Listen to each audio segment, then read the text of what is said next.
বাবা মা এবং সন্তান। জানলা জানলা করে প্রত্যেকটা বাড়ির একটা আর্কিটেকচার ফর্ম তৈরি করা হচ্ছে। ব্রেক ফেল সেই জায়গায় দাঁড়িয়ে কিন্তু বিচ্ছেদ যত বাড়ছে ওখানে কিন্তু পরতে রয়ে গেছে সেই যে একাত্মটাই, সেটাই।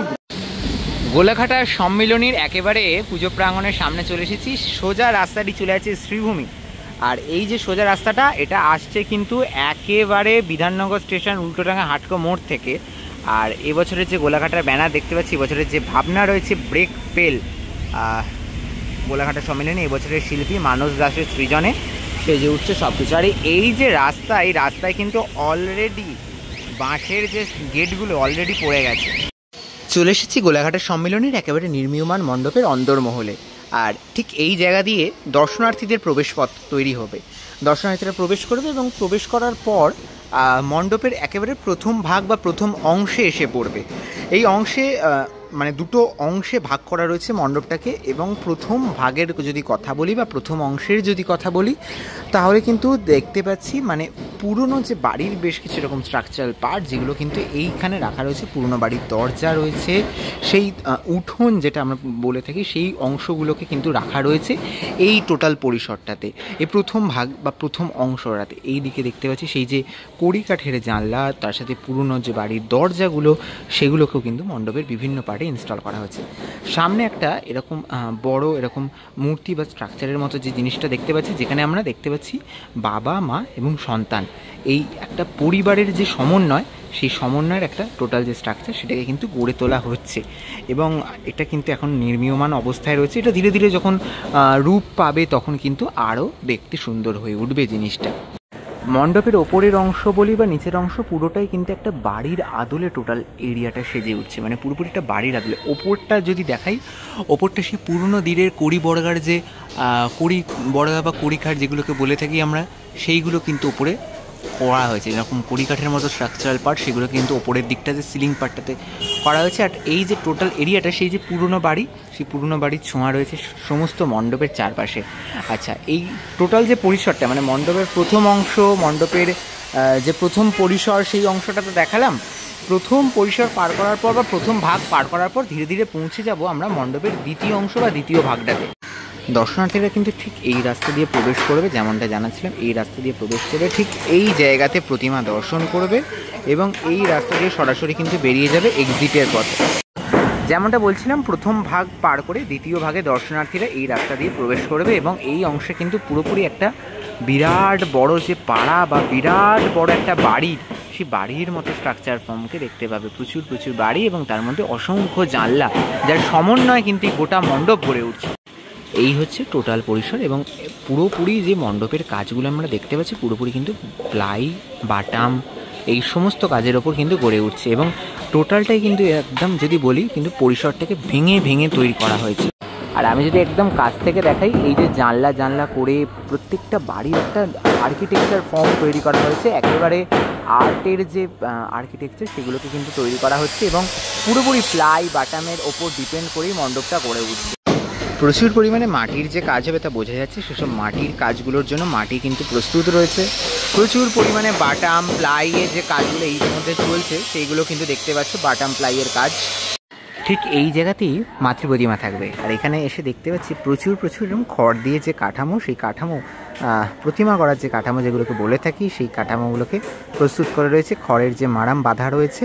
আচ্ছা, এইগুলো তো যেমন দেখাচ্ছিলাম দূর থেকে, যেটা দেখাচ্ছিলাম যে পাখির স্ট্রাকচার রয়েছে, এখানে কিন্তু দুখানা এরম বড় বড় পাখি, সেই পাখিগুলো প্রস্তুত। এগুলো কিন্তু মণ্ডপের বিভিন্ন অংশে থাকবে, সেগুলো যখন আগামী দিনে যখন স্পষ্ট হয়ে যাবে আমাদের কাছে যেগুলো কিভাবে সেজে উঠেছে মণ্ডপেতে। গোলাঘাটায় মোড়টা আসলে মানুষটাকে পেয়ে গেছি। বলো কেমন হয়ে চলছে কাজ? বৃষ্টি রয়েছে, তার মধ্যেও চালিয়ে করতেই হবে। আর এবছর যেটা ভাবনা রয়েছিল ব্রেক ফেল, বিষয়টাকে তুমি এখানে কেমন দেখাচ্ছ? বিষয়টাকে আমি একটা সেন্সিটিভ সাবজেক্ট, অবশ্যই আমি এটাকে আর্ট ফর্মের মাধ্যমেই আমি দেখাবো, যেহেতু একটা পুজো ইনস্টলেশন। হ্যাঁ, এই যে সমস্যা এবং সমস্যা থেকে যে পরিত্রাণের যে আরতি বাচ্চাদের, সেটাই আমি আমার মণ্ডপের মধ্যে আর্ট ইনস্টলেশন এবং ভিডিও আর্ট এবং একটা আর কি স্পেশাল যোগ আর কি, আমাদের মাধ্যম যেটা যোগ করছি হ্যান্ড বিখ্যাত অমর সেন, অমর সব্যসাচী যে জুটি, সেই অমরদা এখানে ফটোগ্রাফি একটা টুকরো জানলা দিয়ে তার বক্তব্য, ঘরের বক্তব্য, অ্যাকচুয়ালি এটা তো ঘরের সমস্যা, হ্যাঁ, ঘরের থেকে সমাজের সমস্যা, বৃহত্তর সমাজের সমস্যা। সেই সমস্যাটাকে নানা রকম উপকরণ এখানে থাকবে, যেমন পিনবাজি হয়, হ্যাঁ, এই নানা রকম ছোটো ছোটো সমস্যা আর কি দিয়ে আর্ট ফর্ম দিয়ে আমি এই সমস্যাটা সমাধান মানে তুলে ধরার চেষ্টা করবো আর্টিটাকে। আর ইনস্টলেশনও থাকবে একেবারে পুরোটাই। আর মোটামুটি কি কি মেটেরিয়াল ইউজ করছো তুমি এখানে? দেখতেই পাচ্ছ, প্লাই, বাটাম, আয়রন হবে, আয়রনের কাজ আছে, প্রিন্ট মিডিয়াম আছে, প্লাস্টার ইউজ করেছি, মাটির কাজ হচ্ছে, মাটির কাজে প্রচুর মাটির কাজ হবে, এইভাবেই কাজ করার চেষ্টা করছি। আর দেখছি মণ্ডপের মানে সামনের দিকে একটা পার্ট রয়েছে, তারপর ভেতর দিকে একটা পার্ট, এই মানে এই পার্টটা একটু যদি বোঝাও ব্যাপারটা। পার্টটা দেখো, যেটা সামনের দিকে পার্টটা রয়েছে, আমরা নর্থ ক্যালকাটায় বেড়ে ওঠা ছেলে, পুরনো বাড়িগুলো আমাদের ওখানে এখনও রয়েছে, তার পরতে কিন্তু সেই একত্ব ভাবটা রয়েছে। সেখান থেকে আজকের যে আমরা সমাজ উন্নত হচ্ছে, হ্যাঁ, ফ্ল্যাট কালচারে চলে আসছি, সেই জায়গায় দাঁড়িয়ে কিন্তু বিচ্ছেদ যত বাড়ছে, ওখানে কিন্তু পরতে রয়ে গেছে। সেই যে একাত্মটাই, সেটাই ভেঙে আজকে এই সমাজের একটা অবক্ষয় সৃষ্টি হয়েছে, সেটাকে একটা ভ্যারিয়েশন তুলে ধরার চেষ্টা করছি। অ্যাকচুয়াল মানে ডিভোর্সটা আগেও বলেছি যে ডিভোর্সটা হতেই পারে, যে কোনো কারণে স্বামী স্ত্রীর মধ্যে ডিভোর্স হতেই পারে, কিন্তু এটা আইনত সিদ্ধ। কিন্তু যখন বাবা মা হয়ে যায় না, সেই সময়টা কিন্তু একটুখানি চিন্তা করা উচিত সন্তানের ভবিষ্যতের জন্য। যে যার মতন তো আমরা ডিভোর্স নিয়ে যে যার মতন জিতে যাচ্ছি, কিন্তু হেরে যাচ্ছে সেই বাচ্চাটা। কেননা আমরা কেন আবার একটা রক্তবীজ তৈরি করে দিয়ে নেয়, তার মানসিকতা, সে যে সামাজিক কটূক্তি থাকে, আইনি ঝঞ্ঝাট, হ্যাঁ, বাবা মা থাকতেও নেই, নতুন ছাদের সন্ধান, হ্যাঁ, এই সমস্ত যে পরিস্থিতি, একটা বাচ্চা যখন বেড়ে উঠবে, হ্যাঁ, সেই সময় যে তার কাছে কত বড় তার ছাদ হারা হয়ে যাওয়ার কত বড় যে একটা সমস্যা সম্মুখীন হয়, সেটার বিরুদ্ধেই আমার যে বাবা মায়েরা একটুখানি চিন্তা করুন। আজকাল ডিভোর্সের পরে আর কি ব্রেকআপ উদযাপন হয়, ফেস্টিভ্যাল করে পাশ্চাত্য সমাজের অনুকরণ করে, কিন্তু তার পিছনে আবার একটা রক্তবীজ যে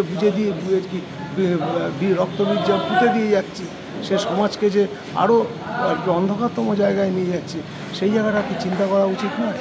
এই চিন্তাটাই আমি আমার প্যান্ডেলের পরতে তুলে ধরার চেষ্টা করি। মণ্ডপে ঢুকে মানুষ একটা এই মেন্টালিটি নিয়ে বেরোতে পারবে, যে অন্তত একবার চিন্তা করি, অন্তত একবার আর কি, যখন মানে কোর্টে যায়, ডিভোর্স হয়, তখনও কিন্তু জজ তাদের সময় দেয়, একদম, তাই না?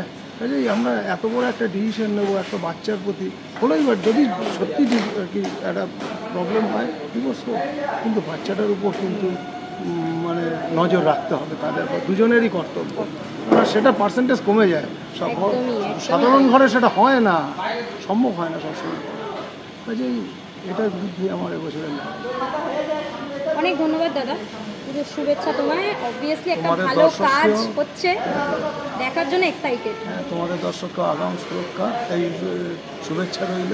গোলাঘাটা সম্মেলনীতে আসুন, আমার এই কাজটা অন্যরকম একটা কাজ করার চেষ্টা করছি। একটুখানি যদি দর্শকের বোধোদয় হয়, তাহলেই আমার সাফল্য।